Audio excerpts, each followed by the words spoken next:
Have you ever paused in the stillness of night, asking yourself whether all your struggles, ambitions, and achievements might ultimately amount to nothing? Have you ever felt the cold shadow of mortality creep into your heart, whispering questions about the meaning of your efforts, your love, your life? Welcome back to the channel. It's a privilege to have you here as we explore one of the most powerful teachings in Buddhist philosophy, a teaching that cuts through illusions and leads us to true liberation. Today we're diving into a statement from the Diamond Sutra that seems poetic, even cryptic. All conditioned phenomena are like dreams, illusions, bubbles, shadows, like dew and lightning. What does this really mean? And how can this insight dissolve the fear of death and illuminate our way through life? The Diamond Sutra was not written to soothe or console. It was given to awaken. Its words are sharp, clear, and uncompromising. When the Buddha told his disciple Subhuti that all dharmas are like dreams and illusions, he wasn't making a metaphor. He was pointing at the deepest nature of reality: impermanence, insubstantiality, and emptiness. To understand why life is like a dream, we need to begin with the question: what makes a dream a dream? When you're dreaming, everything feels real until you wake up. The people, places, conflicts, emotions, they all seem solid. You cry, you laugh, you suffer. But then you open your eyes, and none of it was real. And yet, it was real to the dreamer. Now consider this. What if waking life is also a kind of dream, only deeper, subtler, longer? What if the solidity you see is also transient, conditioned, bound to dissolve? Buddhism invites us to see that everything we cling to, our name, our possessions, our relationships, even our bodies, is impermanent. We're not told to reject them, but to stop being fooled by their apparent permanence. Think about your own life. Where are the people you loved 20 years ago? The feelings that once seemed unbearable? The crises that felt like the end of your world? They've shifted, faded, passed. This doesn't mean they weren't important. It means they were never fixed. But now let us go deeper, because this teaching isn't just about observing impermanence. It's about breaking the spell of attachment that causes suffering. Imagine standing at the ocean's edge. Waves rise, crash, and vanish. Would you try to grab a wave and store it in your pocket? No, that would be absurd. But this is exactly what we do with life. We try to hold on to experiences, people, emotions, achievements. And like trying to grasp water, the more tightly we cling, the more it slips through our fingers. The Diamond Sutra tells us, stop grasping. See that all forms are empty. Not empty of value, but empty of inherent, unchanging existence. They are like mirages, appearing, functioning, yet lacking a permanent core. This perspective may seem bleak at first. If everything is like a dream or bubble, what's the point? But that's where the shift happens.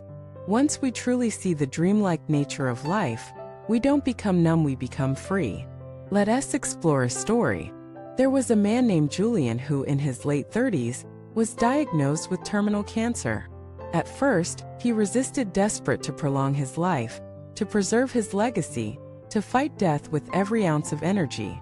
But after months of inner turmoil, he stumbled upon the Diamond Sutra. He was struck by the line, "Thus shall you view all conditioned phenomena, like a dream, an illusion, a bubble, a shadow." He meditated on this every day. Slowly, something changed in him. He began to see his cancer not as an enemy, but as a teacher. He looked at his body not with panic, but with wonder. He began to appreciate the smallness of moments: a bird's song, the way light touched a wall, the smile of a stranger. He let go of needing to achieve anything before dying. He let go of the idea that life had to be long to be meaningful. When Julian finally passed, his family said he was radiant. Not afraid, not bitter, but peaceful. This is the power of seeing life as a dream. You no longer fight the flow. You ride it with grace. The fear of death arises from our illusion of solidity. We think we are something fixed: me, the personality, the story, the body. So death seems like annihilation. But when we understand that what we call me is a process, a stream of causes and conditions, we stop clinging. And when clinging ends, fear dissolves. Let me tell you another story from the Buddha's time. There was once a woman named Gautami. Her child died, and in her unbearable grief, she carried his body from house to house, begging for medicine to bring him back. Eventually, someone brought her to the Buddha. He told her he could help if she could bring him a mustard seed from a home that had never known death. Eager, she knocked on every door. But in every home, she heard the same story. Yes, we lost someone too. And slowly, she understood. Her pain was not hers alone. Death was not a curse against her. It was part of the dream all beings are dreaming. That insight didn't take away her sorrow, but it transformed it into compassion. This is what the Diamond Sutra offers us. Not escape, but awakening. Now, how can we apply this teaching in our modern lives? Start by observing. Notice how tightly you hold on to outcomes. How often you replay past hurts. How much of your identity is tied to possessions, status, roles. Then gently, lovingly begin to loosen the grip. Ask yourself in difficult moments, what am I clinging to? What am I afraid of losing? Is this permanent? Can I let this wave rise and fall? Then return to the breath. The breath is the perfect teacher of impermanence. It comes, it goes. You don't have to hold it. You just ride its rhythm. And in that rhythm, you begin to feel a space opening, a space not made of thoughts, stories, or fears. A space of awareness. And in that awareness, you begin to sense what the Buddha meant. This too shall pass. Not as a cliche, but as a liberation. Even joy is impermanent, but that's what makes it so precious. Even sorrow is impermanent, but that's what makes it bearable. Even death is impermanent because what dies was never a fixed self. So the teaching is not about detaching from life, it's about entering life fully, without illusion. You love more fiercely when you know love is fleeting. You speak more truthfully when you know words vanish. You live more kindly when you realize this dream is shared by all beings. To see life as a dream is not to diminish it. It's to honor it as the miracle it is. Every moment is like lightning, brief, brilliant, unrepeatable.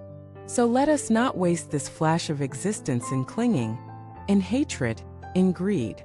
Let us wake up not someday but now.